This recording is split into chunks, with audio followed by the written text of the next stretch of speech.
Olá, pessoal. Boa tarde a todas e todos que participam da nossa atividade de acolhida. Meus cumprimentos a toda a nossa comunidade discente, aos nossos egressos, às nossas egressas, aos profissionais das diversas áreas do conhecimento que nos assistem hoje, aos colegas da Comissão de Curso do Serviço Social da Universidade Federal do Pampa. Então, nessa atividade de acolhida e início do semestre 2020/2, realizamos a live que tem como título Por uma nova cultura dos direitos humanos, entre a teoria crítica e o pensamento neocolonial. Gostaria de agradecer à professora Beatriz Gersenson, da Pontifícia Universidade Católica do Rio Grande do Sul, que aceitou o nosso convite e estar hoje conosco, compartilhando seu conhecimento, compartilhando seus estudos e enriquecendo ainda mais a nossa formação aqui pela Unipampa. Quero agradecer também a parceria da professora Monique Damascena, por meio do Projeto Acesso, que vem disponibilizando toda a sua expertise para a organização das lives, elaboração do material de divulgação. Também gostaria de agradecer a professora Simone pelo diálogo estabelecido junto à professora Beatriz para que a nossa atividade de acolhida nesse dia tivesse a qualidade e a excelência acadêmica que a professora Beatriz impõe as suas falas, impõe aos seus estudos. Então, nessa tarde, a gente vai percorrer algumas discussões sobre outras possibilidades de apreensão dos direitos humanos, trazendo essencialmente de que forma que o pensamento neocolonial ele pode estar contribuindo para a apreensão de realidades que historicamente foram apagadas, silenciadas pelo controle dominador, por uma ideologia de opressão e dominação que caracteriza os povos da América Latina, a relação que foi construída com os povos da América Latina e também no Brasil. Gostaria de chamar a professora Simone. A professora Simone é a nossa professora aqui do Campus São Borja, do curso de Serviço Social. Boa tarde, professora Simone. Ela vai estar hoje conosco realizando a mediação dessa live. Então, sejam todos bem-vindos e bem-vindas, e desde já desejo um ótimo semestre, um ótimo segundo semestre de 2020 para todos nós. Obrigada. Olá, caras colegas, alunos e alunas, boa tarde a todas e a todos. Sejam muito bem-vindos. Hoje nós vamos dialogar diretamente com a professora Beatriz, da Pontifícia Universidade Católica, né, carinhosamente tratada por nós como Bia, né, foi nossa professora ali no processo de graduação, pelo menos minha professora de graduação, também nos nossos estudos de mestrado e doutorado, né? A Unipampa tem essa característica de seus mestres e doutores na área do serviço social fazer a sua formação na PUC, né? Então, uma universidade que já contribuiu muito com a nossa formação acadêmica e que, através dessa formação acadêmica, a gente tem deixado muito da nossa contribuição através da contribuição do corpo docente da PUC aqui nessa região da fronteira oeste. Estou vendo aí que nós temos vários egressos, vários alunos, os professores do curso. Sejam todas e todos muito bem-vindos. A professora Bia vai trabalhar hoje essa ideia de uma nova cultura dos direitos humanos, né? A declaração que marca, né, que tem o marco legal dos direitos humanos é de 1948. A professora Bia vai dialogar no sentido da gente pensar uma nova cultura de direitos humanos nessa relação com a teoria crítica que marca o nosso projeto ético-político profissional do serviço social, e esse novo campo teórico, metodológico e político que é o decolonialismo, né? Então, a Bia vai falar nessa perspectiva de como que a gente pode estar relacionando essas três dimensões tão caras, tão necessárias para a nossa formação acadêmica e para o nosso processo de trabalho, nas nossas inserções, em qualquer espaço de atuação profissional onde nós estivermos. Então, três grandes campos teóricos, políticos e metodológicos da gente dialogar. A categoria dos direitos humanos, a teoria crítica e essa nova perspectiva de estudo, de embate político, que é o decolonialismo, né? Então, apresentar para vocês um pouquinho quem é essa grande mestra, como já colocaram ali no bate-papo, né? Bia, uma grande mestra do serviço social. A Beatriz Gersenson possui graduação em serviço social pela Pontifícia Universidade Católica do Rio Grande do Sul, graduação em Ciências Jurídicas e Sociais pela Universidade Federal do Rio Grande do Sul, é especialista em Direitos Humanos pela URGS, doutora em Serviço Social pela PUC, é professora titular do curso de Serviço Social na Escola de Humanidades da PUC. Nesta escola de humanidades, ela atua como pesquisadora, orientadora de mestrado, de doutorado, e é líder, coordenadora de um grupo de pesquisas que é Ética e Direitos Humanos. Tem uma vasta experiência na área de serviço social. A grande ênfase da Beatriz Gersenson é voltada para a infância e juventude, atua em temas caros para nós, como a socioeducação, a justiça restaurativa, a ética e a formação profissional, e, claro, o serviço social e os direitos humanos. Então, Bia, seja muito bem-vinda. A nossa universidade, a Unipampa te acolhe, a Unipampa te abraça, e somos muito gratos por você estar agregando conosco nesta tarde de hoje. Não sei, acho que vocês não sabem, mas a Bia está de férias na praia. Então, numa plena sexta-feira à tarde, em férias, ela, com esse coração generoso, se dispôs a estar conosco nessa tarde de hoje, né? Muito cara para nós, seja bem-vinda e esse é o teu momento de fala. Eu aproveito para dizer para o pessoal aí que está assistindo a gente, participa, pergunta lá, contribui, deixa teu comentário, que a nossa equipe aqui vai estar observando os diálogos, as interlocuções, e depois da fala da Bia, a gente vai fazer um diálogo com ela e o público que está nos assistindo. Muito obrigada, Bia. A tarde é tua.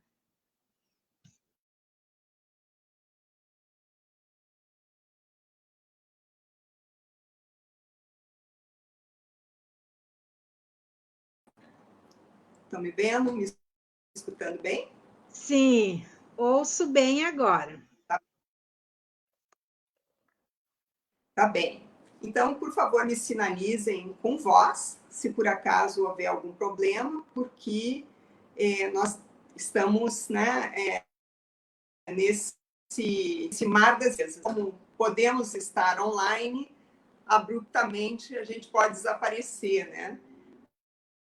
Mas sempre vamos procurar alternativa.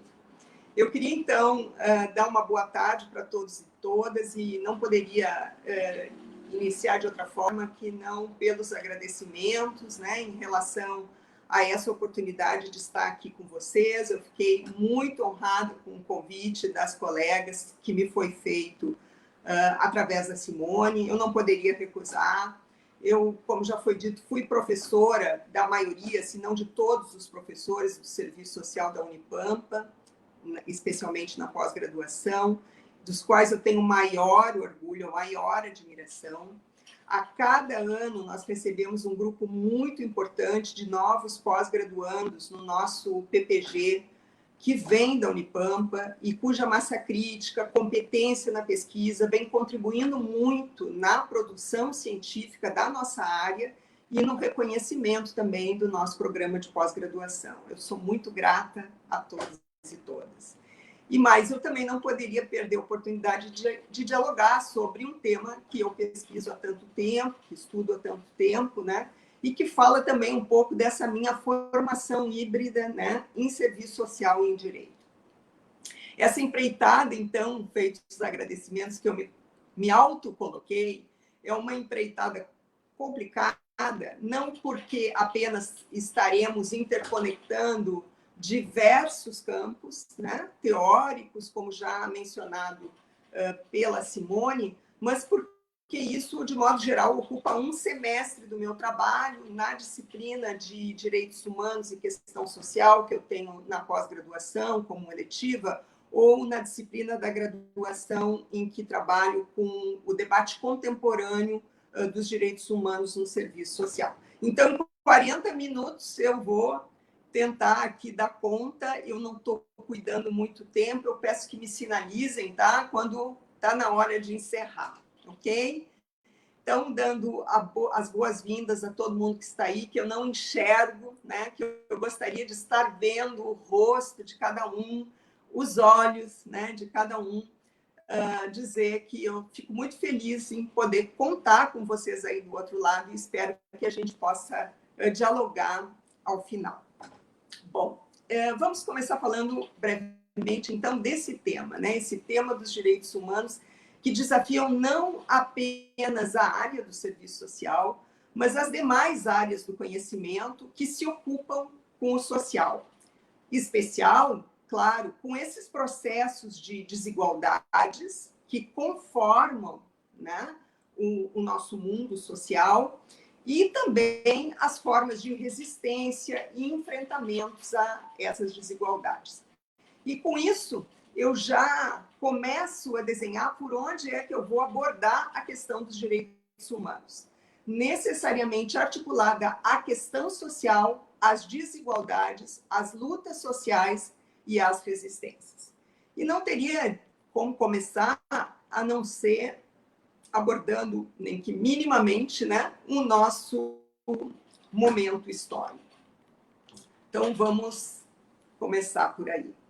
O nosso tempo histórico, ele é, sim, particularmente muito desafiador para que coloquemos, então, em marcha resistências necessárias para a defesa de direitos que não estão somente ameaçados, mas que estão sendo solapados, abduzidos, sejam eles os direitos previdenciários, os direitos dos trabalhadores, os direitos de proteção social em geral, que são fruto de conquistas antes alcançadas e que, nesse quadro regressivo, que decorre de uma reorganização do Estado burguês para que continue cumprindo as suas funções, cada vez mais caindo sobre os ombros dos trabalhadores.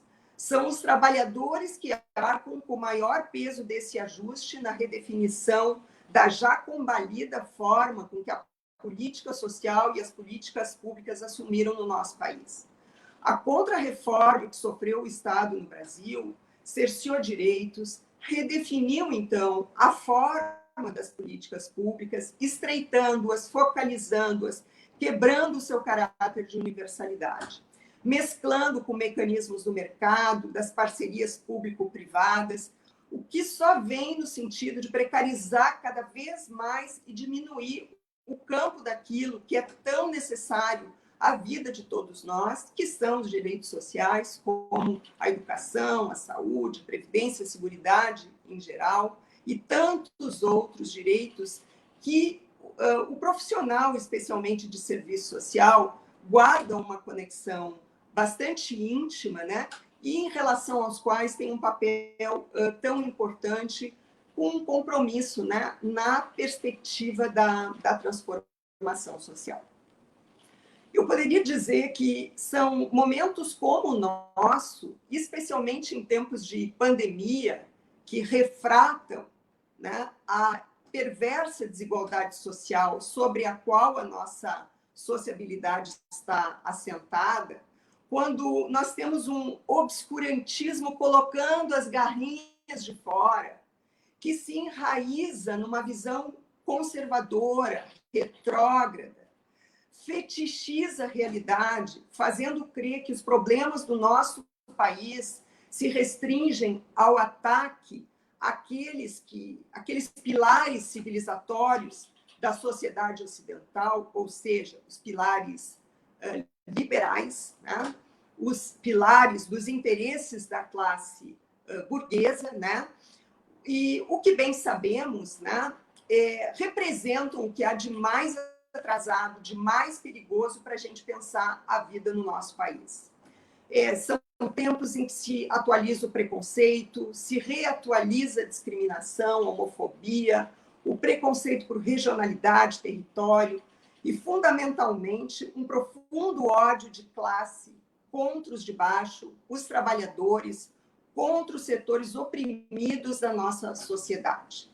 A máxima que nós escutamos tanto, né, nesse último ano, alguns terão que morrer. E daí? Resumiria bem a que me refiro, né, da tragédia, né, do tempo presente e que nos desafia não só a pensarmos, né, mas também intervirmos na perspectiva crítica dos direitos humanos. A gente pode falar, inclusive, né, daquela discussão apresentada pela Judith Butler, né, no sentido de que, especialmente, os assistentes sociais, os trabalhadores sociais, são aqueles trabalhadores que chegam mais perto da população, dessa população que mais sofre pelo solapamento dos seus direitos, né? E é essa população que parece que pode morrer e daí, né? É uma população que a Judith Butler delimita como aquela cuja morte nem merece ser chorada, né? Que é o que vemos ocorrendo, lamentavelmente, a cada dia no nosso país. Bom, além disso, falando do momento, nós vivemos num tempo de conformação de um ultra-neoliberalismo, vamos dizer assim, como nomeiam alguns autores. Por exemplo, a Wendy Brown, na sua obra Nas Ruínas do Neoliberalismo, de 2019, uma norte-americana, cientista política, ela vai dizer que esse fenômeno que a gente vive, não apenas no Brasil, mas em outras partes do globo, né, é algo que a gente tem até dificuldade de nomear. É algo quase que inominável, né? Mas nessa sua obra, ela vai qualificar essa conformação do tempo presente como um verdadeiro Frankenstein. Então, o momento frankensteiniano que estamos vivendo, ele não nos traz o desafio de pensarmos apenas o cariz neoliberal da nossa sociedade, com aquelas características que a gente já conhece bem, especialmente no serviço social, como a má distribuição de renda, a desproteção social, a precarização da vida dos trabalhadores. Mas, junto com isso, nós temos uma aliança ainda mais nefasta entre o neoliberalismo e o autoritarismo, ou neofascismo, populismo, ou plutocracia. É nessa convergência que vai se manifestar o moralismo, associado ao nacionalismo e à ideia de um governo forte, em que o racismo, a homofobia, a misoginia passam a dar o tom de uma sociabilidade que não se envergonha a atacar um dos seus próprios pressupostos centrais, que é a defesa da liberdade individual. Para fazer crer que existe uma regulação na vida social necessária e suficiente através da moral e do mercado, que, combinados, né, com uma forte intervenção do Estado na defesa dos interesses de acumulação do capital, vão deixar tudo dominado. Tudo bem, tudo na paz. Mas vamos combinar que os próprios intelectuais orgânicos do neoliberalismo, vamos pensar em Mises, vamos pensar em Hayek, vamos pensar em Friedman, eles se reviram, certamente, no caixão com essa conformação frankensteiniana em curso, pois a promessa que eles fizeram era de que não haveria necessidade desse Estado forte. Muito antes, pelo contrário, eles propunham essa regulação pela moral e pelo mercado justamente para afastar os perigos do fascismo, os perigos, né, do autoritarismo do Estado, ali naquele momento representado pelos perigos da organização do comunismo, né, no mundo. Bom, o que a gente precisa pensar, né? Que esse Frankenstein, ele surfa numa captura eleitoral de um ressentimento dos próprios trabalhadores, que se gera justamente pelo não cumprimento de promessas do chamado neoliberalismo progressista, né? Que a gente pode associar aqui no país com os governos recentes Lula e Dilma, né? Mas o que acontece, né? Essa nova conformação nela segue engraçando as mesmas políticas neoliberais, com um lustro, então, populista e antissistema, e vai se legitimando no poder através de um suposto salvador da pátria, que é sustentado por um tripé antes, talvez, improvável, né? O nacionalismo, o militarismo e o tradicionalismo religioso. Então, é claro que, por ser Frankenstein, a ordem instituída no nosso país,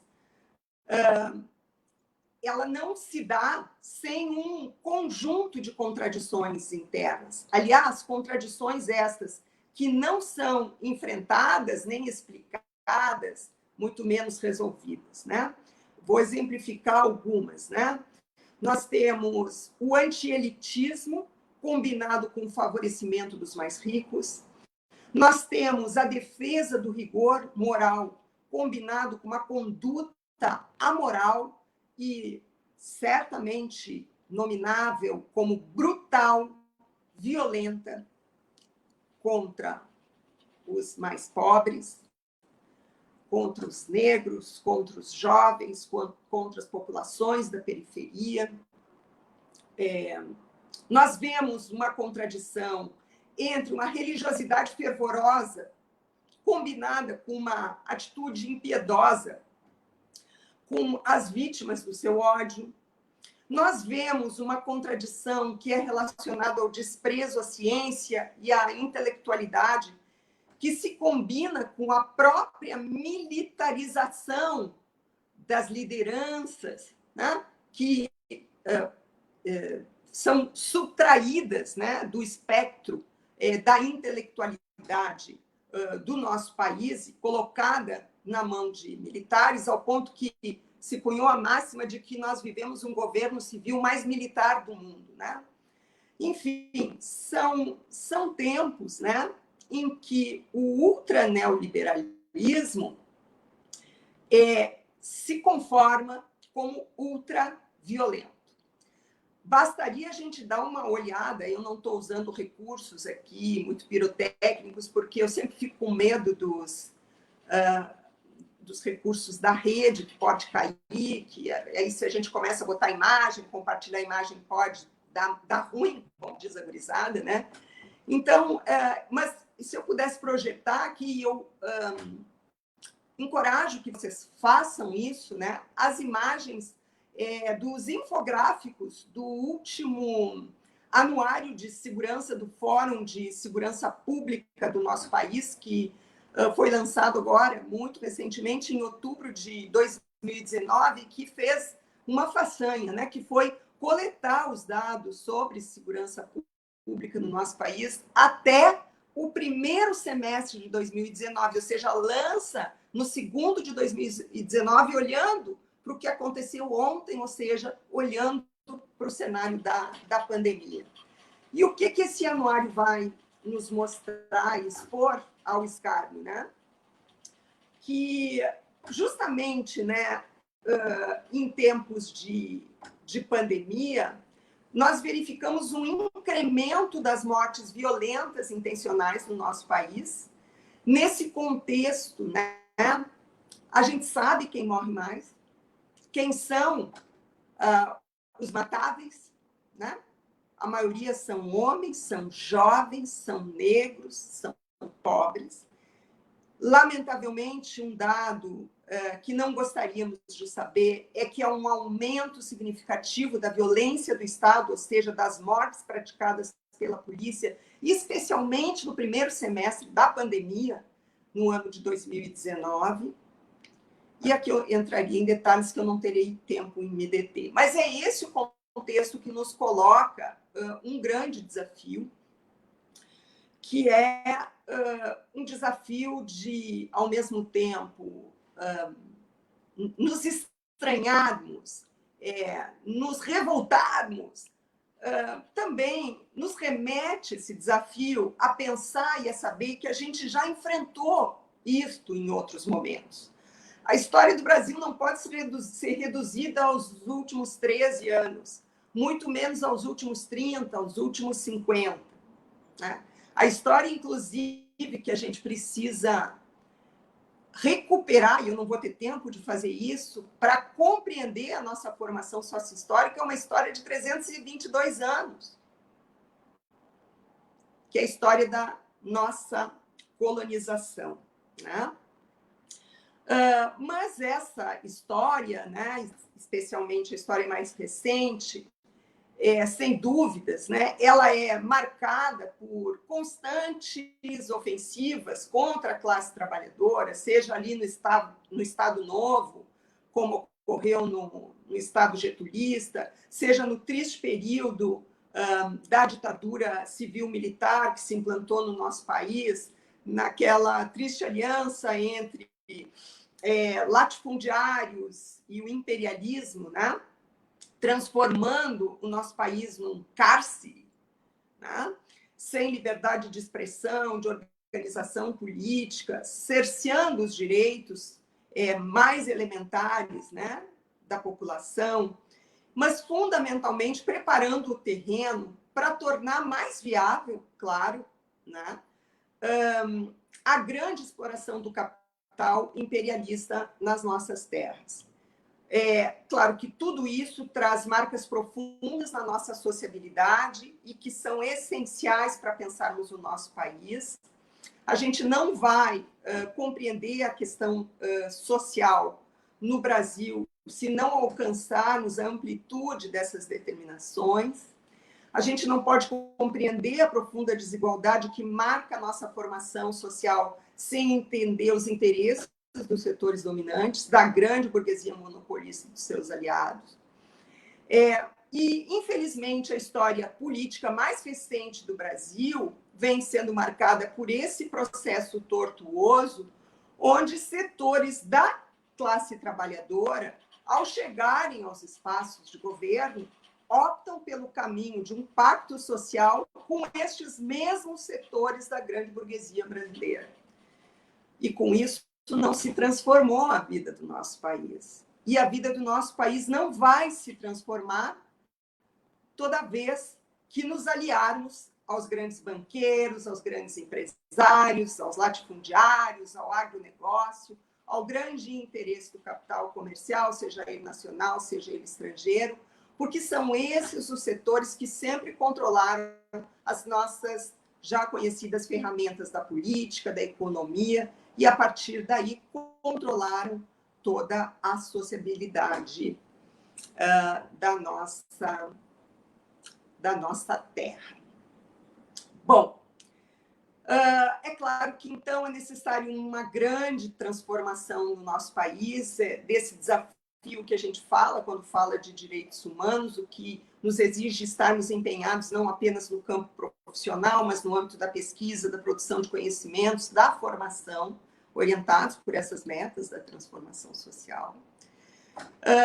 A gente não deve se sentir abalado, nem sozinho, nem intimidado por essa ofensiva ultra neoliberal, ultra violenta, que sataniza os direitos humanos, ou que determina que os direitos humanos somente são daqueles que são mais humanos, porque alguns são humanos e outros precisam ser desumanizados, né?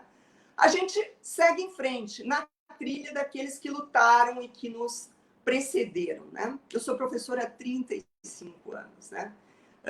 E carrego comigo, né, todos os meus professores do serviço social, do direito, todos aqueles intelectuais que eu conheci também na literatura, né, que pelo seu pensamento, pela sua obra, me legaram, né, esse espírito de resistência.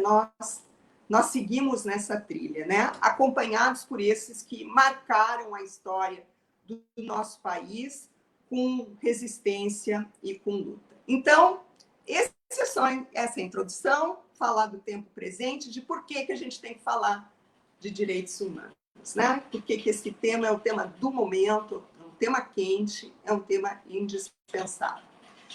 E falar de direitos humanos, então, como vocês já perceberam, do meu ponto de vista, é falar de resistência, é falar de luta.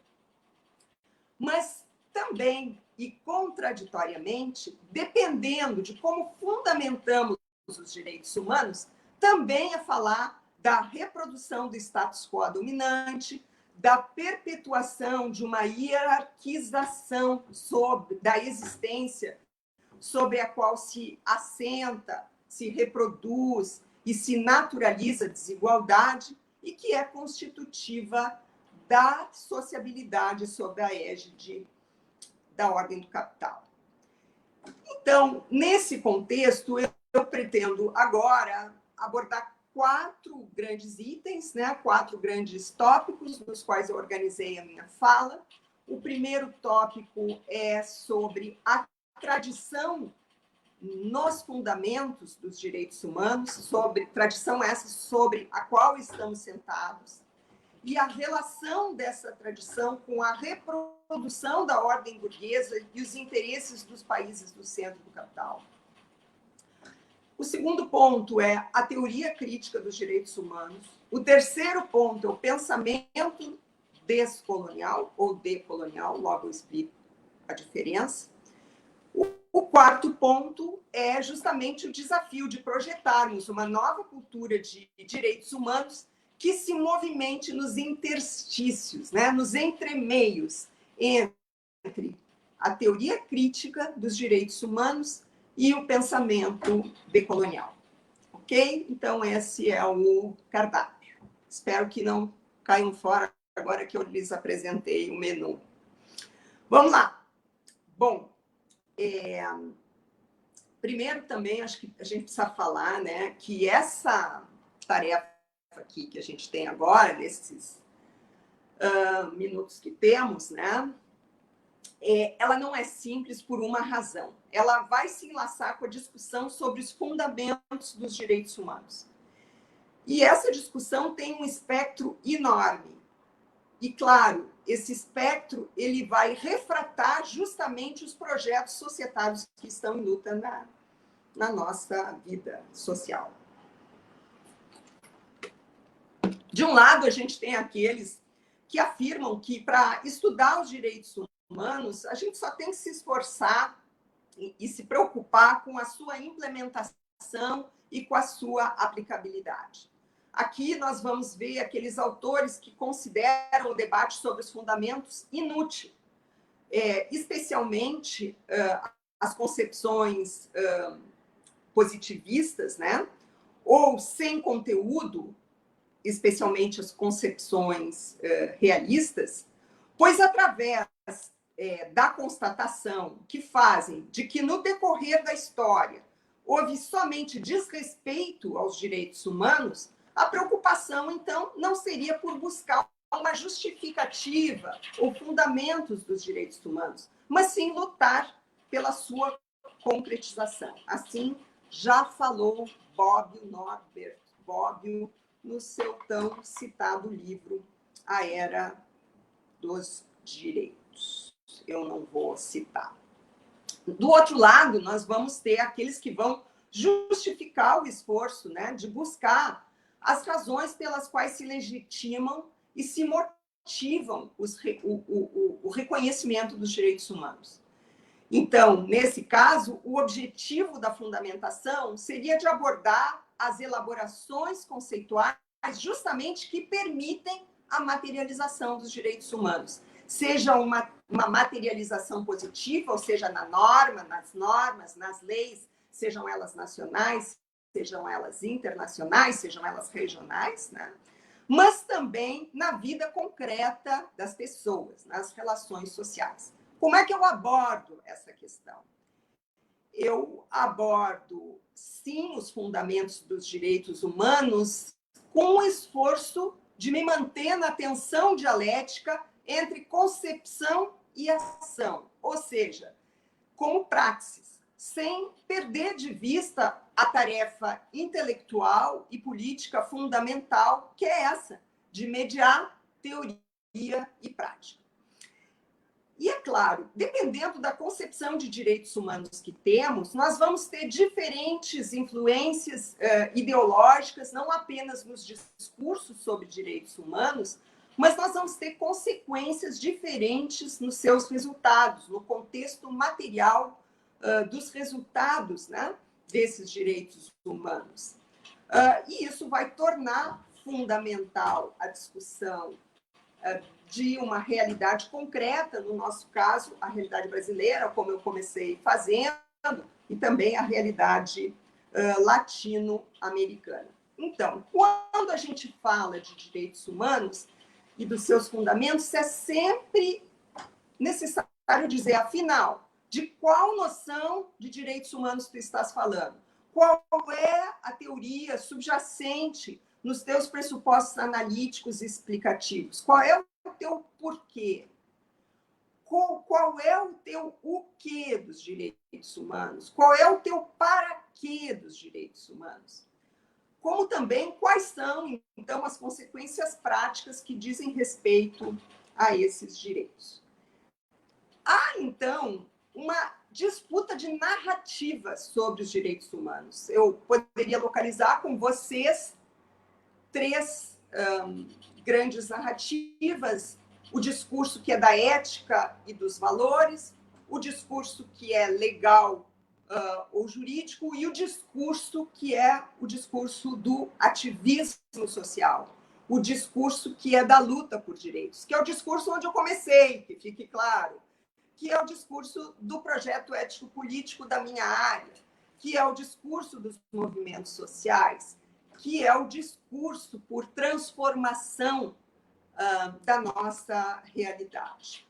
Mas eu não vou poder me deter em cada um desses discursos, eu estou aqui passando nas minhas linhas, né, sobre a tematização a respeito desses discursos, mas a gente precisa saber que eles não são excludentes uns aos outros, que nós não temos uma concepção progressista pelo simples fato que adotamos uma noção daquela terceira vertente do ativismo, ou que não será possível uma visão progressista do ponto de vista de um discurso ético ou moral, também do ponto de vista legal e jurídico. Nós não estamos aqui dizendo que a gente não precisa das normas.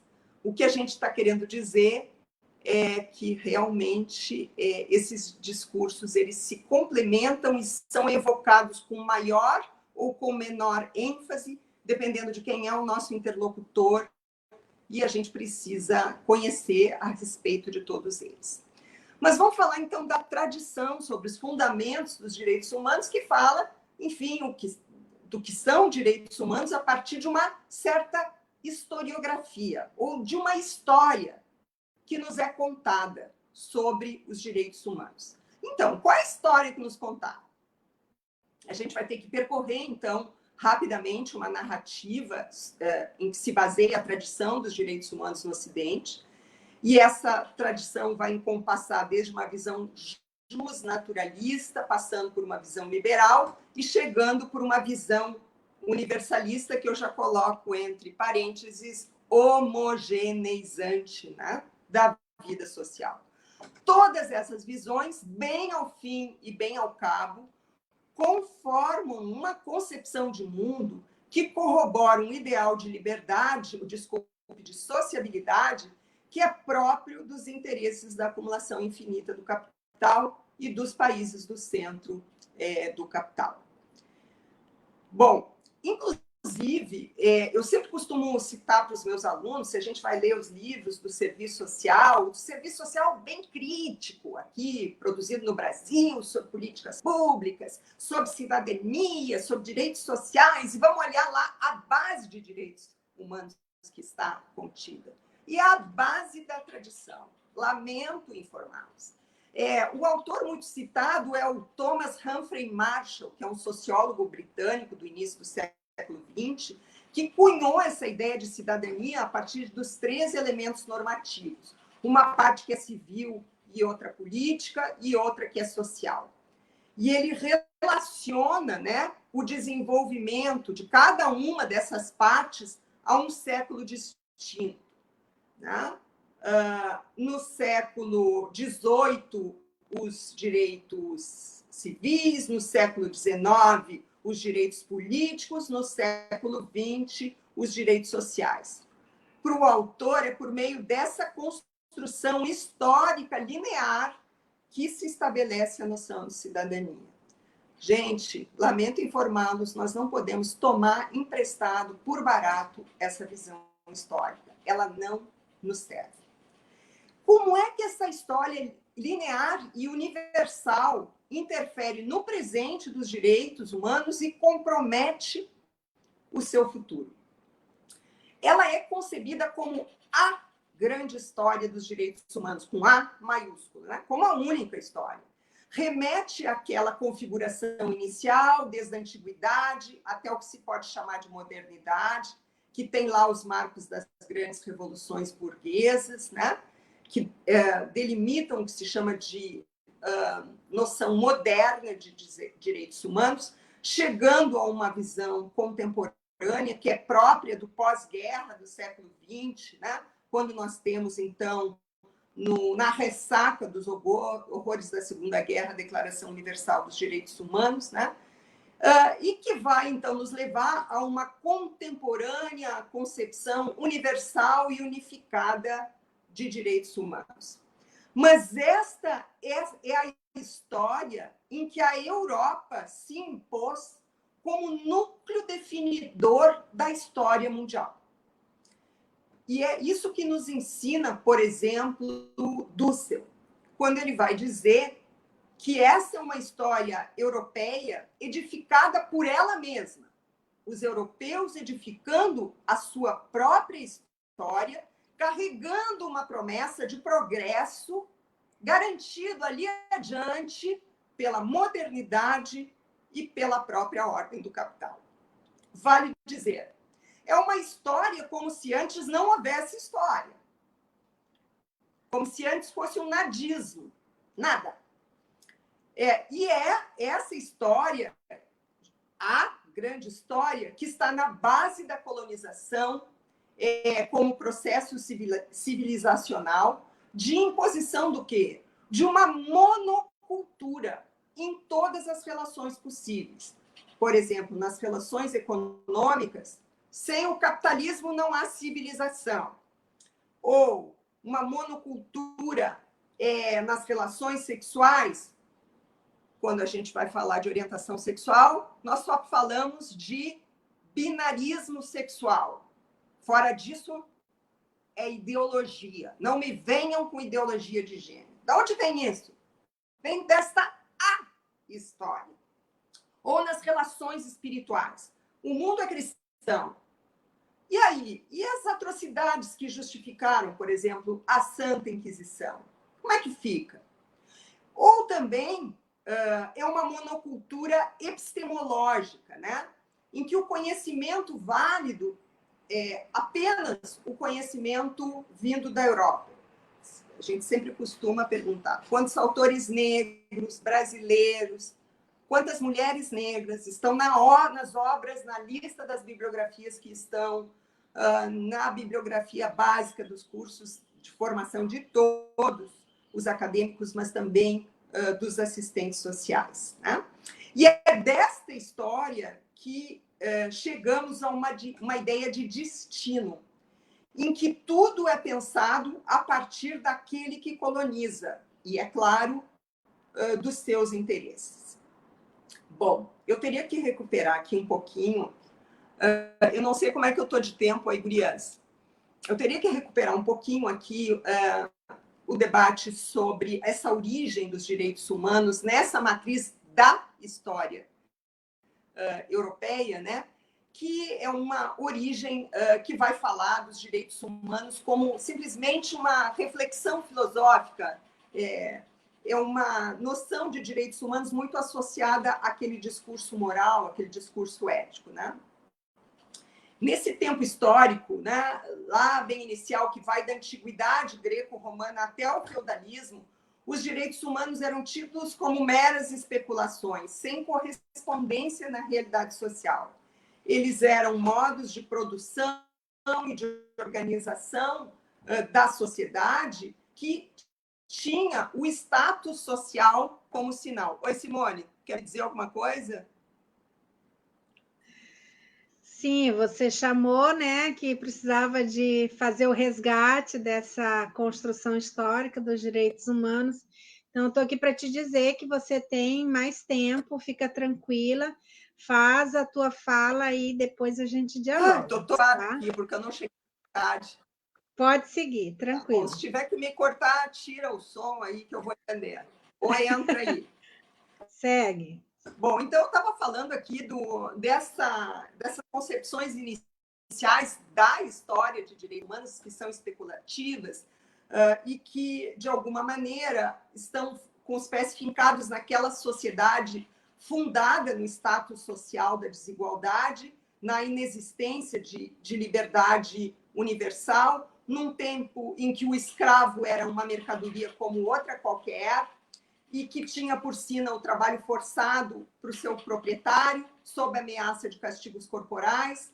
Nós temos aí, claro, a figura do servo medieval, que não passava de um ser pertencente à gleba onde nascera, obrigado toda a vida a prestar trabalhos gratuitos ao seu senhor, sem liberdade de ir e vir, e sem nada que se assemelhasse à noção moderna daquele sujeito de direito universal. Esse é um longo período histórico dos chamados direitos naturais. Qual é o postulado central dessa história, né? É o postulado da pré-existência de um direito natural. Sei lá, ele deriva do néctar que vem das árvores, ele deriva de Deus, ele deriva de um raio que caiu sobre nós, e que precederia o direito positivo, ou seja, que precederia a própria lei, que constituiria aquele direito que é perene, que é universal, e vamos combinar que é um direito ahistórico, que não guarda relação com a história. Né? Bom, aí nós temos um ideal nesse período de direito que tem uma conexão com moral, com justiça, que deriva de uma ideia de natureza humana imutável, que seria talvez comum a todos, e que emanaria de Deus, sabe aquela conversa sobre somos todos a imagem e semelhança de Deus, justificaria, né, o direito natural, porque Deus é o criador de toda a natureza, ou então é algo, como eu disse, que se destila uniformemente pela própria razão de cada um dos seres humanos.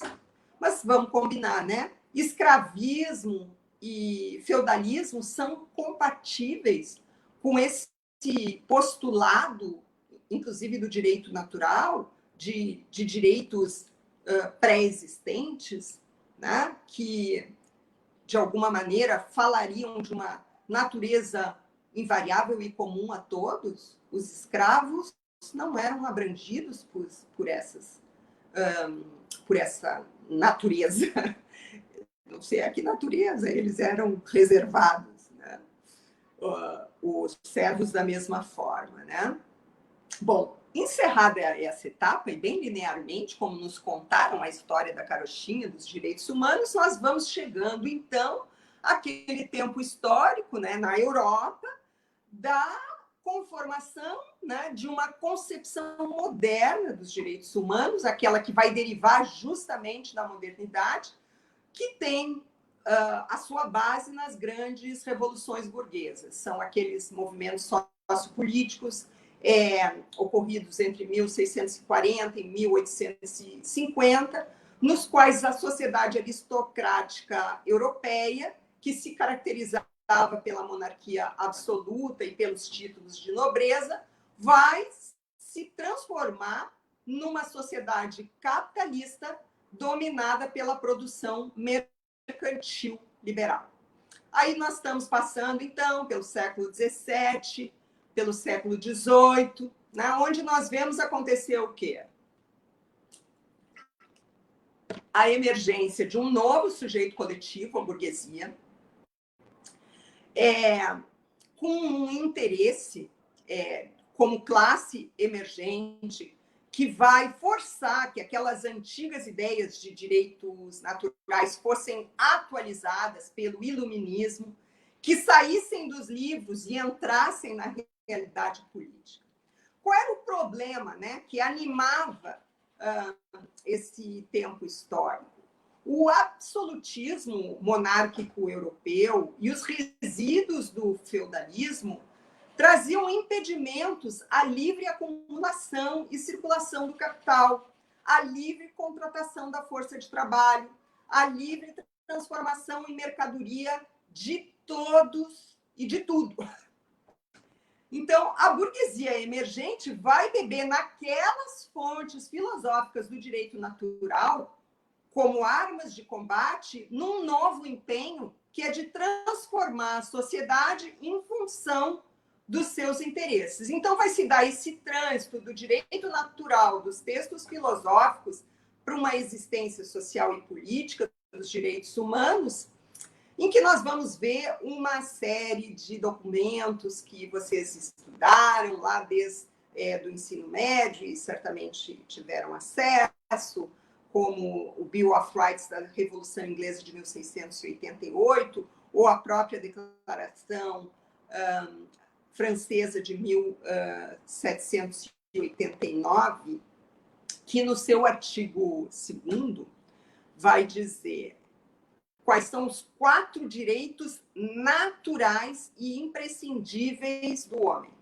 liberdade, propriedade, segurança e resistência à opressão. Então, aqui é que a propriedade privada, com esse lustro dos direitos humanos, então, foi elevada a esse patamar de inviolável e sagrado. A igualdade foi acolhida, mas como igualdade perante a lei. E não figurou no rol desses direitos naturais, imprescindíveis do homem, uma ideia de igualdade social propriamente dita, né? Que não esta de igualdade formal, né?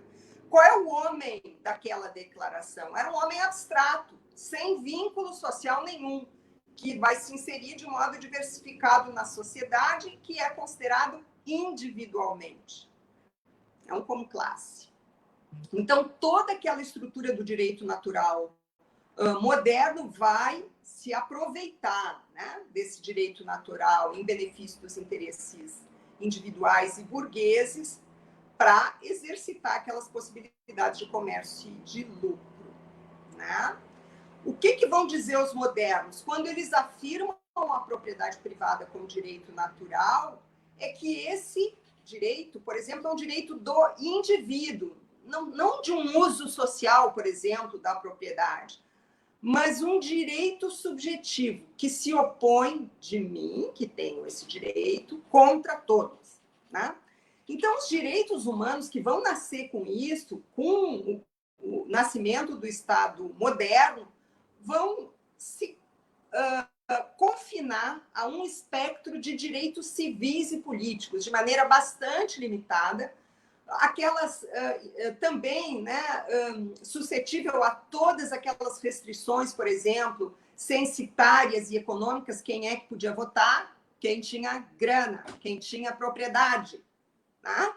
Ou, por exemplo, a própria ideia, né, de sufrágio universal, além de uma interdição direta e completa do direito de voto das mulheres, que durou até anteontem aqui, né, no nosso país, e do impedimento a elas de grande parte dos direitos civis, especialmente no direito de família e no próprio direito comercial. Então, esses regimes liberais oligárquicos que vão nascer aí com as revoluções burguesas, vão preservar esses limites conceituais e também essas restrições por mais de um século, para nem se tocar no tema da escravidão, que estava aí graçando junto com os direitos humanos nessa concepção moderna.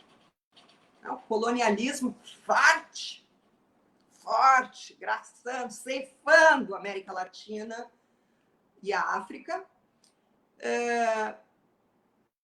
que a gente só vai começar a ouvir, então, essa lenta jornada da abolição, especialmente nas Américas, se estendendo até quase o final do século XIX, né?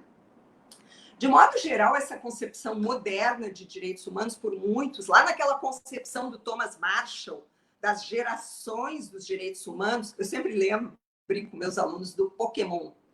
Eu não sei se vocês, que são muito jovens, assistiram esse desenho do Pokémon, eu assistia com meus filhos. Então, o Pokémon tem uma estratégia, né, que ele vai ganhando força e vai se transformando. Daqui a pouco ele sai de dentro dele mesmo e vira outra coisa.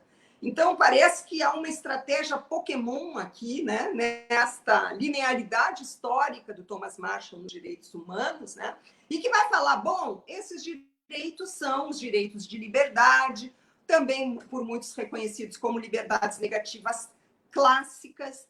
Negativas por quê? Porque o Estado não pode intervir. O Estado não pode interferir no direito individual de propriedade. O Estado não pode impedir ou intervir na liberdade política, né? Vão enfatizar o princípio da liberdade, vão configurar, então, esses direitos civis e políticos, tá? E esses aqui vão ser nominados por Marshall como os direitos de primeira geração. Eu aqui teria que entrar, por exemplo, se nós estivéssemos no semestre aquele, né, em toda a discussão da contribuição de Marx, né, no diálogo crítico estabelecido no seu próprio tempo com esses direitos burgueses, que ele estabelece principalmente na obra Questão Judaica, né, em que ele faz uma crítica contundente a essa visão dos direitos humanos liberais e burgueses. Mas o que não vou ter tempo, né? Eu vou falar de outra coisa, tá? Bom, mas o que eu só quero observar é que na teoria política fundada por Marx não há uma negação absoluta dessas pautas de direitos civis e políticos ligadas a esse nascedouro burguês dos direitos humanos. O que ele faz é apontar os limites e, sobretudo, os interesses de classe na linha política e teórica que balizam esses direitos, que é o liberalismo e o capitalismo. Tem uma citação, inclusive, de Marx na questão judaica, quando ele vai falar que os limites são os limites da própria emancipação possível por dentro da ordem burguesa. Que emancipação esses direitos vão trazer? No máximo, uma emancipação política, que ela representa, disse Marx, um grande progresso. Mas não é melhor tê-la do que não tê-la, vamos combinar, né? Agora, ela não chega a ser, de forma definitiva, a emancipação humana geral, mas constitui a forma definitiva da emancipação humana dentro da ordem mundial vigente até aqui. Que fique claro, estamos falando aqui de uma emancipação real, de emancipação prática. Ou seja, na ordem do capital, não haverá emancipação humana, somente emancipação política. Seguindo na historinha essa, na história, a partir da Revolução Industrial e da forte superexploração dos trabalhadores, a partir do século XIX, nós vemos, né, organizar-se a luta do proletariado em torno da defesa dos seus direitos sociais.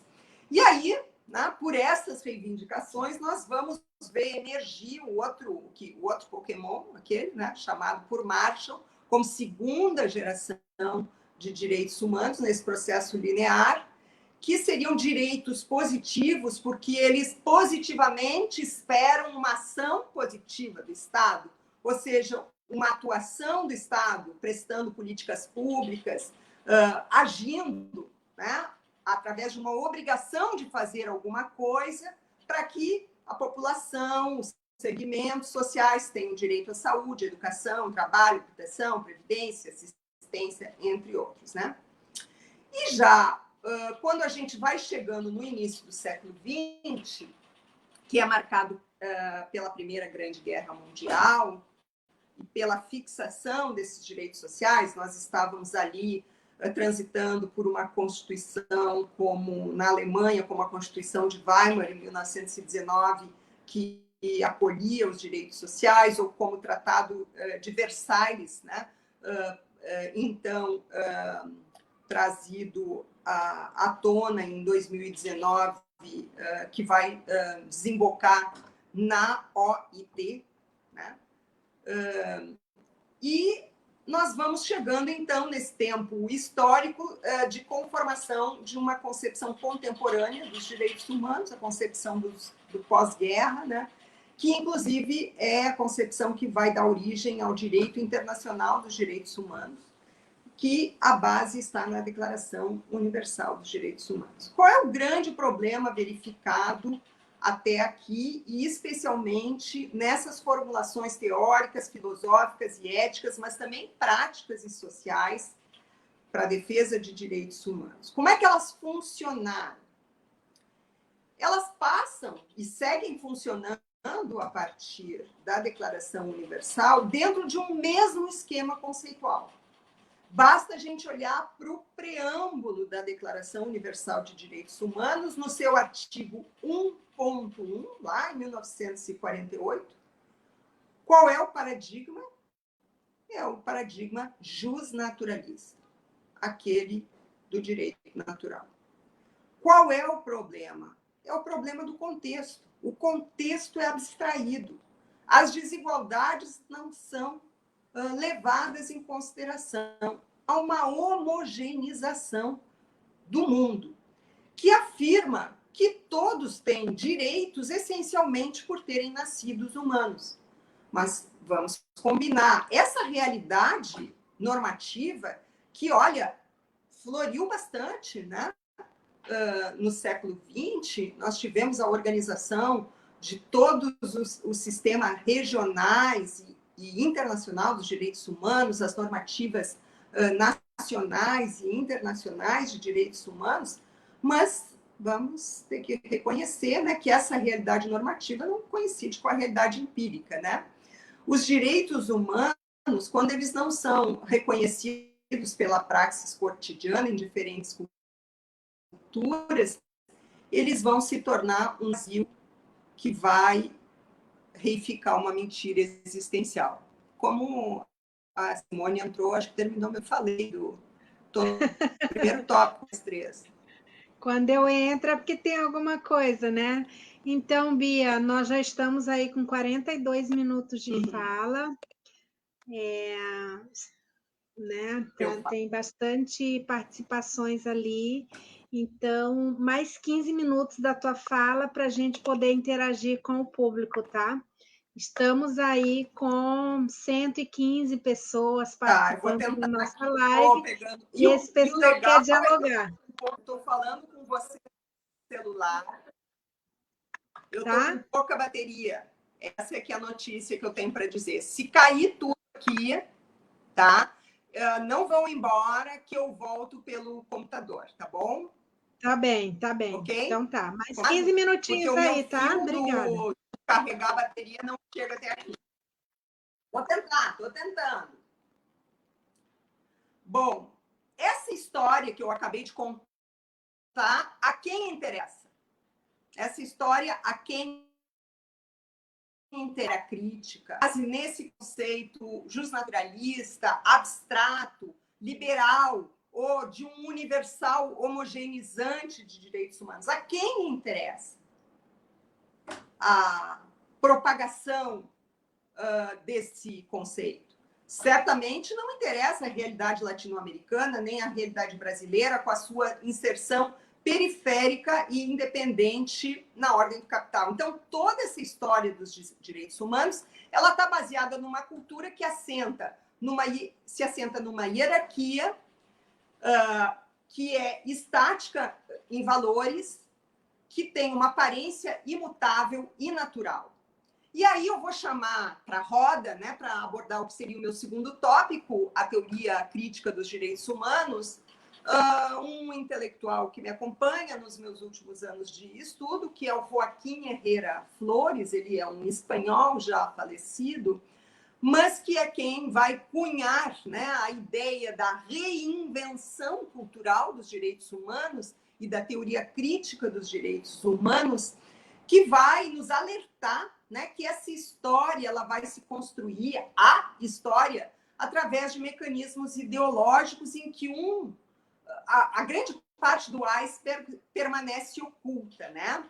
Essa é uma história que, mesmo com diversas correntes filosóficas e políticas, não deixam de ser variantes de uma mesma visão. Uma visão idealista, a histórica dos países ocidentais do centro do capital. Então, o que a teoria crítica dos direitos humanos vai fazer? Ela é uma crítica à teoria clássica, a essa história que eu acabo de contar.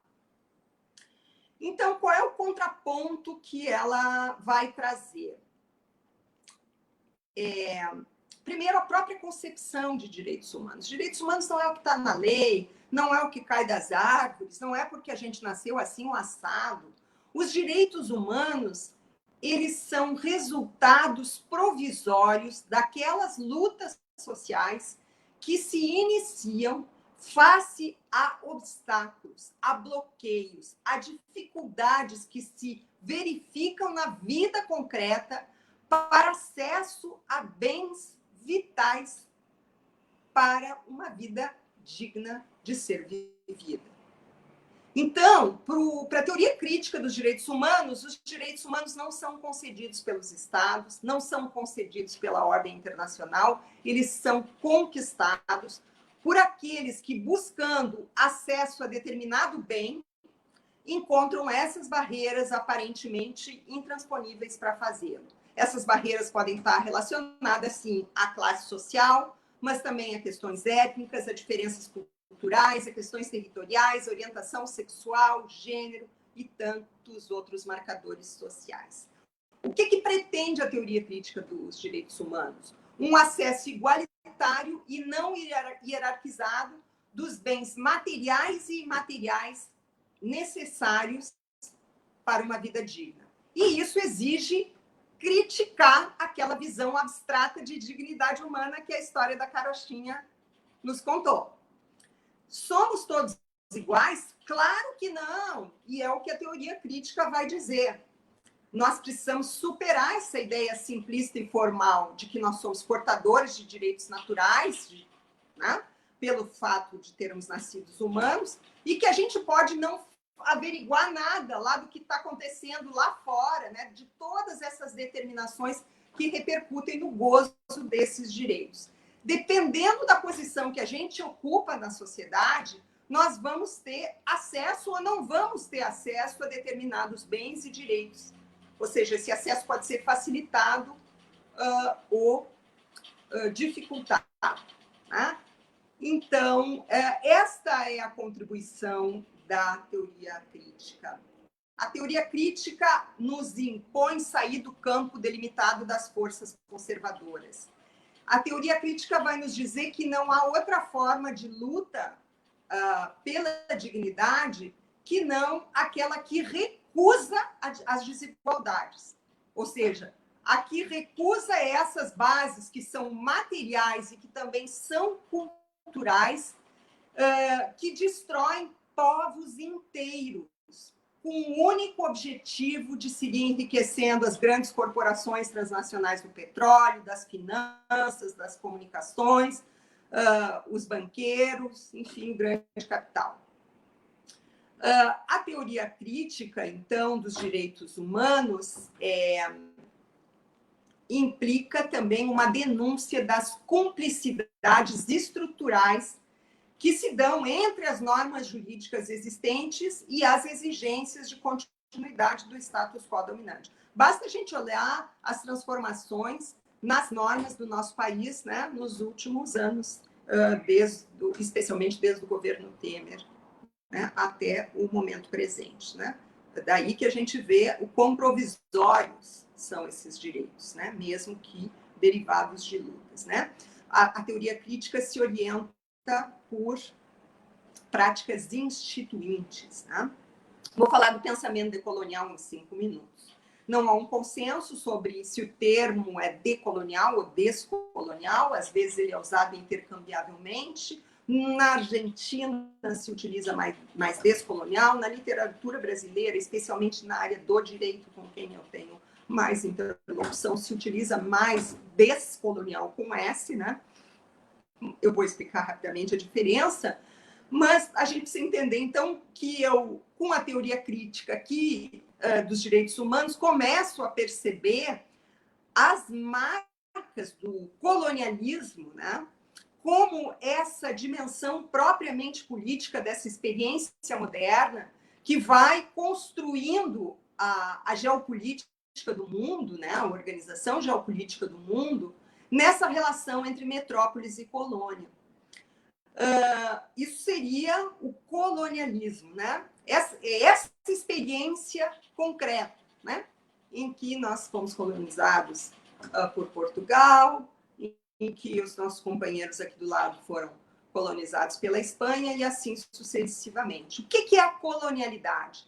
A colonialidade considera que mesmo que termine essa experiência mais política propriamente dita, essas experiências coloniais no sentido estrito, as relações sociais seguem sendo tomadas por características do colonialismo e vão permanecer mesmo depois da independência das colônias. Então, a colonialidade se refere ao entendimento de que, terminando as administrações coloniais, mesmo emergindo os Estados-nação, não significa o fim do imperialismo, não significa o fim da dominação branca, masculina, homofóbica, misógina, racista, que se impõe na organização, inclusive cultural,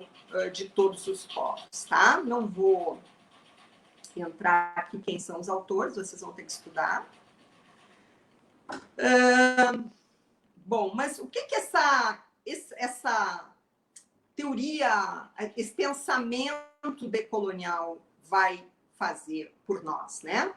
Ele vai se contrapor, então, essa naturalização dessa ordem moderna colonial, vai propor uma outra cultura de direitos humanos, que vai nos exigir que a gente faça uma leitura da particularidade histórica e dos processos históricos de cada sociedade, especialmente do nosso continente, da América Latina, que a gente analise as relações de dependência e no que essas relações de dependência implicam, que a dependência ela não é só econômica e política, mas, por exemplo, ela também é uma dependência epistemológica, tá? Ela é uma dependência cultural. Essa nova cultura de direitos humanos valoriza saberes e vozes dos grupos oprimidos, dos grupos subalternizados, dos grupos invisibilizados. A teoria decolonial denuncia aquele que representa de maneira universal uma ideia de cidadania, ou seja, denuncia o interesse de uma classe, né, conformando esse universal, e não apenas se contrapõe a esse sistema mundo moderno capital, mas denuncia essa sociabilidade da colonialidade, né, que vai se reproduzir como uma colonialidade da estratificação racial, uma colonialidade da estratificação de gênero e uma colonialidade, inclusive, da exploração do trabalhador. Como é que a gente media tudo isso?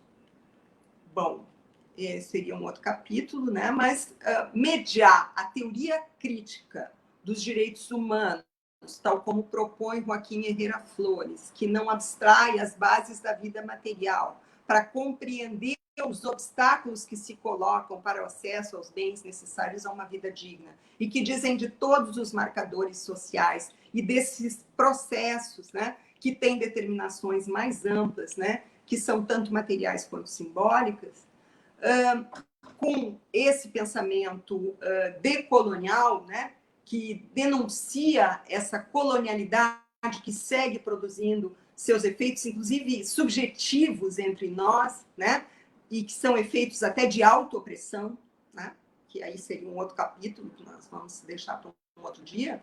Mas a mediação se dá quando a gente articula essa teoria crítica com o pensamento decolonial e utiliza suas chaves conceituais como uma proposta para um outro pensamento, para uma outra noção de direitos humanos que não seja imperialista e que não seja essencialista de direitos humanos. Ou seja, que não se afaste de uma base material, que não se afaste também de uma base cultural e de uma base simbólica, que não se afaste da construção da subjetividade humana, né, que decorre dessas determinações materiais e simbólicas. Deixa eu ver o que mais está aqui para terminar. Aqui eu ia dar umas palavras de encorajamento, né, que não vai dar tempo, mas vocês já sabem, né, que não tem nada dominado, mas também não está nada perdido, o jogo não está ganho, né? Não só porque a gente segue olhando para frente com confiança, mas porque, de alguma maneira, né, por mais que estejamos num governo civil mais militar que existe, nós ainda temos liberdade de expressão, temos liberdade de sonhar. Nós continuamos sonhando. Eu recortei aqui um pensamento da Marilena Chauí, que fala de liberdade. Eu sou professora de ética, vocês provavelmente conhecem esse pensamento, me deem licença para ler, mas eu vou encerrar com ele. De que liberdade eu estou falando? Essa liberdade que nos une como coletivo, né? E que nos coloca em direção dessa utopia, como diz Galeano, utopia é aquilo que nos faz caminhar, né? E que nos faz perceber que estamos caminhando e que seguimos caminhando juntos numa mesma direção. Que liberdade é essa? Diz a Marilena Chauí, a liberdade é a capacidade de darmos um sentido novo ao que parecia fatalidade, transformando uma situação de fato numa realidade nova, criada pela nossa própria ação.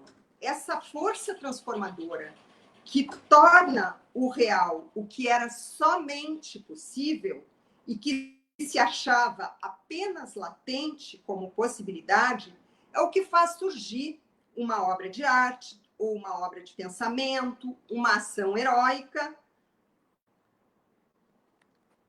A luta contra a discriminação sexual ou de classe, uma resistência à tirania e a vitória contra ela. Então, não desanimemos. Seguimos na luta. Eu agradeço a paciência de vocês, peço desculpas, eu não consegui organizar bem o tempo, eu sabia que isso ia acontecer. E enquanto a gente vai começando o diálogo, eu vou abrindo o meu computador, porque eu acho que vai cair aqui a internet. Tá bem, Bia. Foi uma aula, né, de doutorado aqui para nós, com muito aprofundamento. O pessoal interagiu ali, mas antes de eu dialogar nessa perspectiva das interlocuções, eu só quero dar 2 recadinhos para os alunos que estão participando desta atividade, valendo presença. O pessoal ali da nossa equipe, do grupo da professora Monique Bronzoni, já dispôs o formulário para que vocês preencham para validar a presença.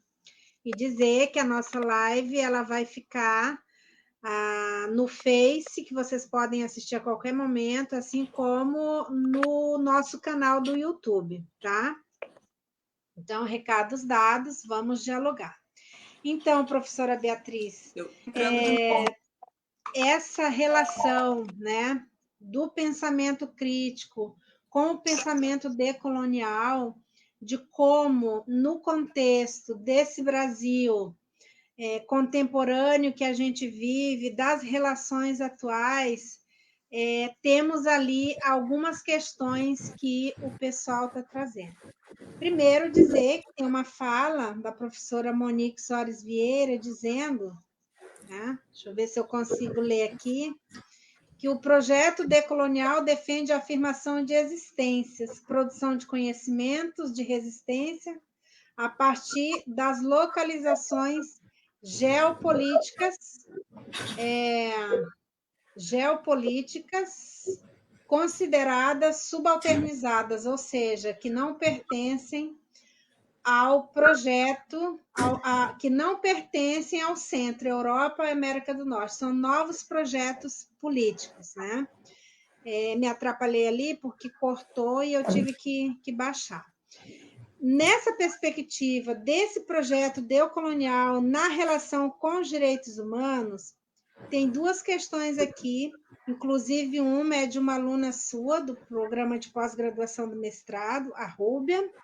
A Rúbia traz o seguinte: professora, gostaria que você trouxesse a sua perspectiva enquanto cidadã, enquanto pesquisadora, né, formadora, na perspectiva da produção de conhecimento, de como a moral e a tradição estão aprofundando as questões de desigualdade de gênero na atualidade, né?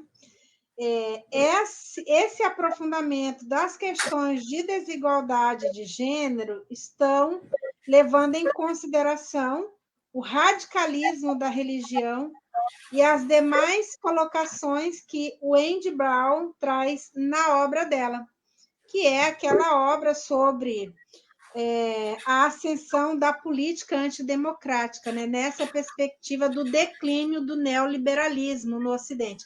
Então, a Rúbia quer dialogar um pouco com você sobre isso. Muito bom. Começar pelo fim, tá? A Wendy Brown, muito antes, pelo contrário, quando ela fala de ruínas do neoliberalismo, ela não diz que ele está declinando. As ruínas a que ela se refere é aquilo que ele próprio produz e que vai gerar esse Frankenstein, que é aquilo que nem os neoliberais acreditavam e queriam, que é essa conjugação entre os preceitos e a prescrição neoliberal e o fascismo. Porque a promessa dos intelectuais orgânicos neoliberais era liberal, era de liberdade, longe do Estado, violência. E o que nós temos? E o nosso Brasil é o exemplo disso. É violência do Estado associado às prescrições liberais. Sobre moral e tradição e as desigualdades de gênero. Eu, lá no início, quando eu tracei um pouco de uma análise de conjuntura, né, eu falava das contradições, né, desse Frankenstein. E uma das contradições justamente vai falar desse moralismo, né, que é baseado numa ideia da tradição, em contraposição a um ódio, né, e uma intolerância ao outro, a tudo que é diferente, a tudo que não pensa igual a mim, a tudo no que eu não me reconheço. Esse é o contexto, inclusive se a gente pensar na polarização, né, que está o nosso país, esse contexto que também é o contexto dos discursos de ódio, em que sai do armário aquilo que sempre esteve lá. Não há novidade alguma no que a gente está vendo acontecer agora, em que, por exemplo, não se pode mais falar nas escolas sobre gênero, porque isso ou seria pecado, ou seria desvirtuar a formação, ideologizar a formação. Isso sempre esteve aí. Qual é a questão? É que a perspectiva neofascista faz com que isso saia do armário, que ganhe expressão pública, que seja aplaudível, que amealhe seguidores. E nessa justificativa, o que nós vamos ver é a culpabilização por todas as mazelas, que na verdade são as ruínas do neoliberalismo, que precisam encontrar, enfim, quem são os culpados. Isso nos ensinou o Andy Brown. Quem são os culpados, né, por essas ruínas? São os negros, são os pobres que começaram a viajar de avião, são as mulheres que agora querem trabalhar, querem estudar, querem ser iguais aos homens. O neofascismo, associado aos preceitos neoliberais, precisa oferecer na bandeja os culpados. A questão de gênero é uma das formas de colocar na bandeja, né, as mulheres, né, como culpadas, assim como os gays, assim, né, como os índios. Aqui, por exemplo, não existe índio no nosso país, nós somos todos uma única raça. Não preciso nem lembrar dos discursos que vocês já ouviram aqui, né, que é todo um apelo para esse ideal universal homogeneizante. O que está em curso, né, nessa intolerância, inclusive em relação à questão de gênero, e que reitera a desigualdade de gênero, é esse universal homogeneizante que vai lançar suas raízes através da moral e da tradição, e especialmente pela religiosidade fervorosa que a tudo isso se associa.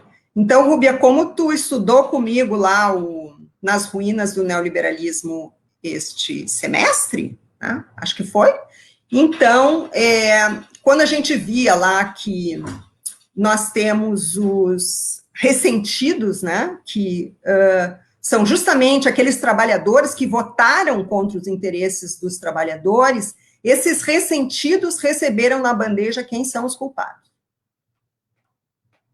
E as mulheres estão dentro desta bandeja.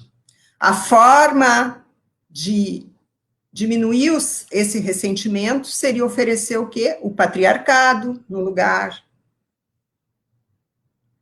Seria oferecer no lugar, por exemplo, da exploração do trabalho, a importância dos interesses dos bancos sobre a remuneração da extração da mais-valia do trabalhador, e assim sucessivamente. Eu dei uma volta enorme, tá?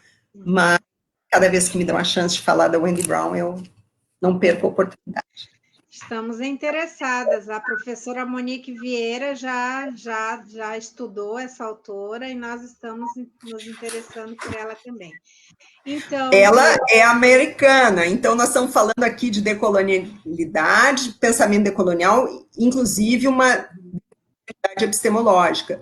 Mas, de qualquer forma, eu tenho utilizado autores dos países do centro que assumem essa posição em que não separam da sua leitura de realidade as grandes determinações das desigualdades e que não separam classe, raça e gênero. E a professora Wendy Brown é uma delas. Então, ela pode estar no nosso script, do meu ponto de vista. Mesmo. É a perspectiva interseccional, né? Trabalhar essa lógica da garantia de direitos a partir da intersecção entre raça, classe, gênero e sexualidade.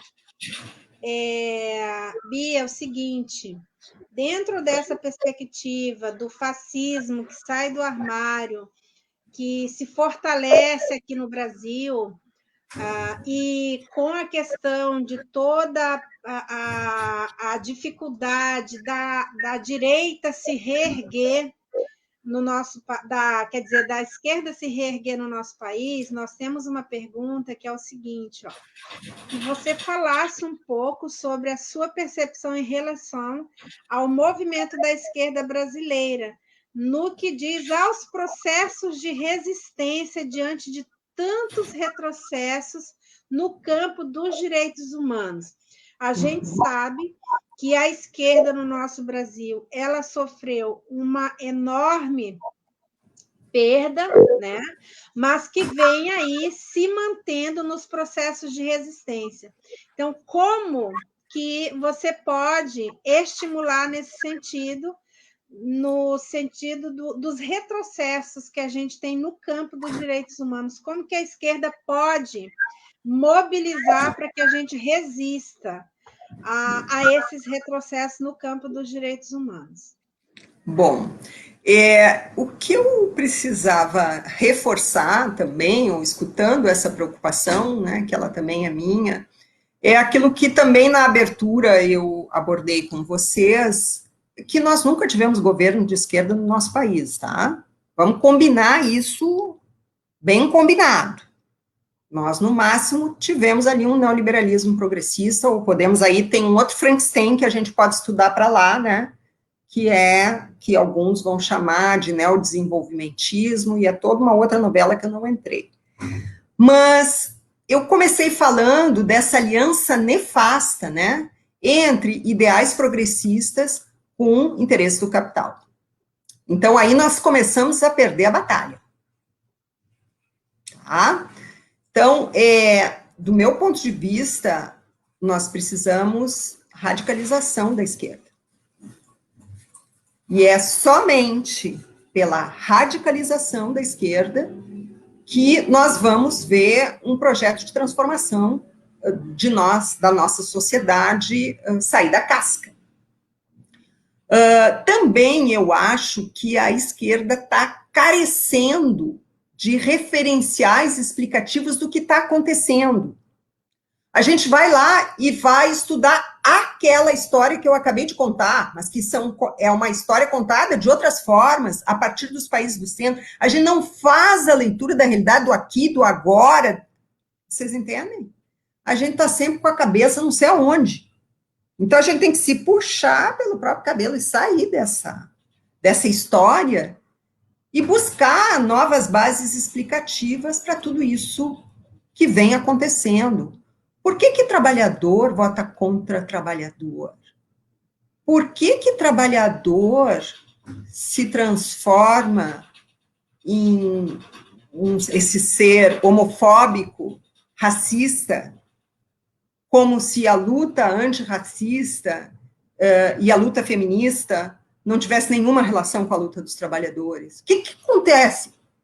É uma falta de capacidade de uma leitura mais ampla e mais atualizada, do meu ponto de vista da realidade. Então, a minha percepção em relação a esse movimento é que ele precisa se radicalizar, que ele precisa se reencontrar, né, com as suas próprias matrizes fundantes, mas colocar, então, um pé também para fora daquilo que está lá atrás, para aquilo que está no mundo presente, no tempo presente. 1h40, Deus me livre. Tá tempo? Então, do outro lado, hein? Ou já foi todo mundo embora? Já vai indo para os finalmente, mas ainda tem mais uma colocação aqui, bem pertinente, que vai ao encontro dessas questões todas que você está dizendo. Eu só queria dizer o seguinte, diante dessa sua fala, da necessidade de radicalização da direita. Da esquerda. Quer dizer, da esquerda, porque a direita já está radicalizada, né? Eu só queria dizer que o nosso caminho ele é longo e árduo, porque as eleições para a Câmara dos Deputados demonstrou que o movimento da esquerda no Brasil realmente ainda não se deu conta do quanto o fascismo, né, o neofascismo, se aprofundou aqui no Brasil nesses 2 anos, principalmente, e nos dias atuais, né? Verdade. Bom,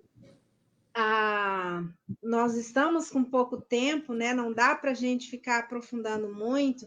A professora Monique Vieira pede que você fale sobre como o neoliberalismo progressista no Brasil, que tem relação com aquilo que você já falou anteriormente, como ele capturou a política identitária, que teve como efeito a afirmação da subjetividade colonial e não de mudança estrutural efetiva. Monique, aí tu entra num debate que nós vamos ter que abrir um capítulo longo, né?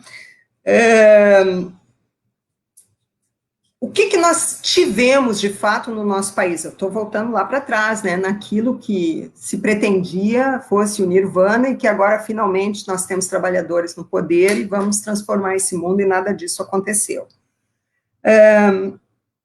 Nós não tivemos o fortalecimento de um sujeito coletivo como classe trabalhadora.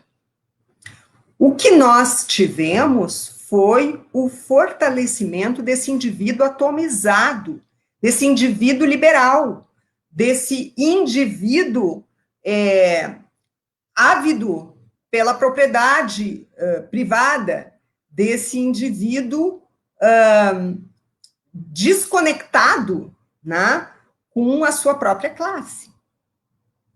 Então, esse é um dos desserviços, né, que a gente pode olhar ali para trás, entre tantos outros, né, que esse neoliberalismo progressista nos trouxe. Sobre políticas identitárias, aí nós teríamos que entrar num capítulo, porque tem toda uma discussão, né, de que, através das reivindicações, por exemplo, dos movimentos sociais feministas, dos movimentos sociais da população LGBTQI+, que dos movimentos sociais da população negra, a gente enfraqueceu a luta da classe dos trabalhadores. Talvez um pouco por aí tu estejas me questionando quando tu fala da política identitária. Claro, nós acabamos vendo que finalmente se constituíram no governo Dilma a Secretaria da Mulher, nós tivemos, né, finalmente a Secretaria da Criança e do Adolescente, tudo lá na Presidência da República, tudo no governo federal, então houve uma segmentação. Bom, eu não concordo, né, com essa análise, tá? De que o que nós tivemos foi um esvaziamento da luta de classes porque efervesceu a luta desses sujeitos coletivos que foram invisibilizados historicamente. Eu não concordo com essa leitura. Eu acho que esses movimentos sociais, inclusive, talvez seja o que tenha nos restado. E é a partir deles que, como fênix, nós podemos ressurgir das cinzas. Então, eu não iria com muita sede ao pote falando dessas questões, que o nosso problema está num neoliberalismo que investe em políticas identitárias. As opressões que estão relacionadas a marcadores sociais específicos, elas são parte do colonialismo e da colonialidade. E essas opressões sempre estiveram aí. Nós não só temos que falar sobre elas, como temos que reconhecê-las. E temos que articulá-las à luta geral de todos os trabalhadores e trabalhadoras. Não sei se eu respondi ou se eu só te compliquei, tá? Mas isso é um outro capítulo aí, um outro dia.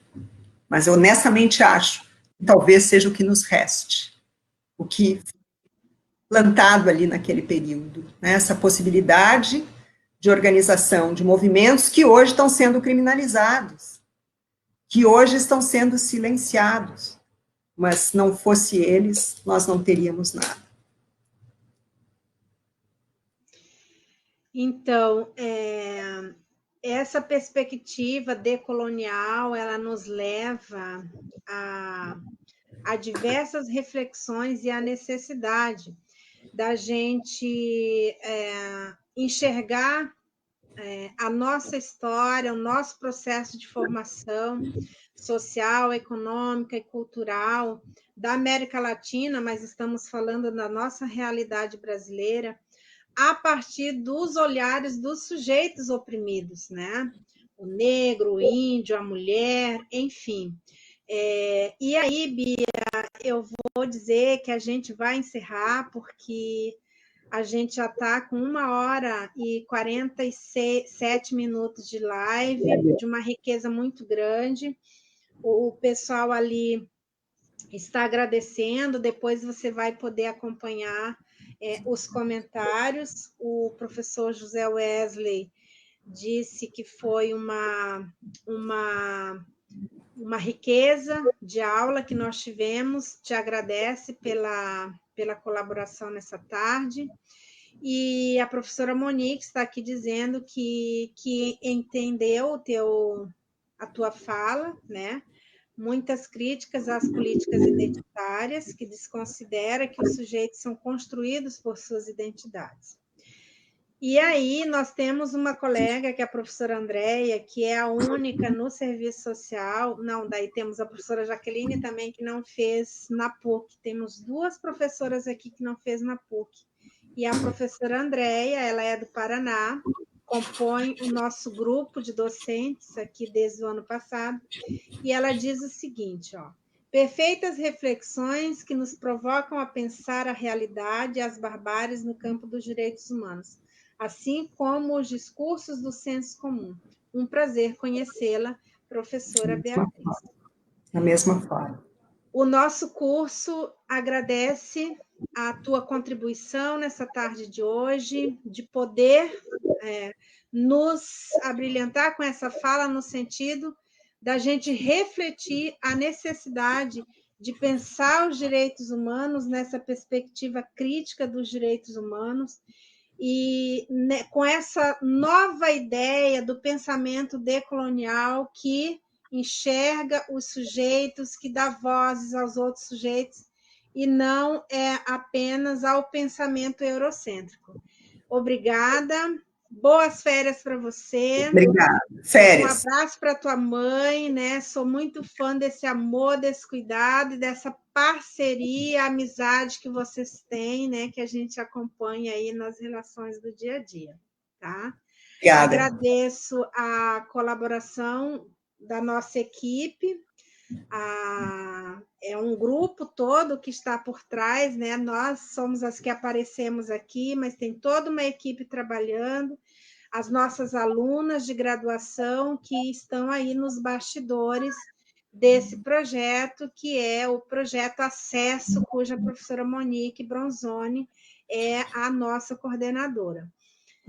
Agradecer a participação de quase 120 pessoas nessa tarde de hoje conectadas conosco. Olha, e assim estamos encerrando, né? Porque quando a gente diz nós vamos terminar, o pessoal começa a sair. Nós ainda estamos com 65 pessoas conectadas aqui. Então, só agradecer. Você pode dizer as suas palavras de encerramento para nós, palavras de esperança.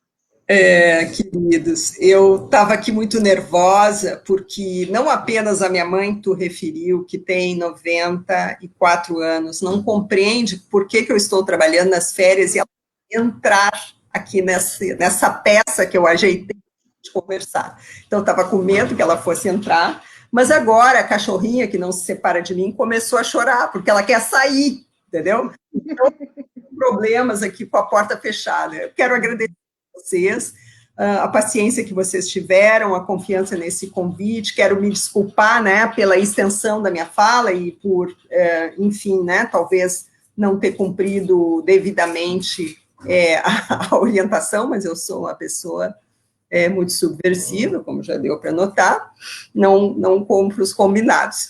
E o que eu digo para vocês como palavras finais, né, e de ânimo, não desistamos, né? Já passamos por coisas muito horrorosas na história do nosso país. E se não fosse pela organização dos sujeitos coletivos, nós não teríamos saído dessas situações. E até em respeito a essas gerações que nos antecederam, nós não podemos e não devemos jogar o lençol. Então, sigamos sempre em frente. Okay? Tamo junto. Obrigada, Bia. Até uma próxima. Boas férias. Obrigado. Tchau, tchau. Tchau, tchau, Beijo. pessoal. Fiquem bem. Ótimo fim de semana para todo mundo. Beijo.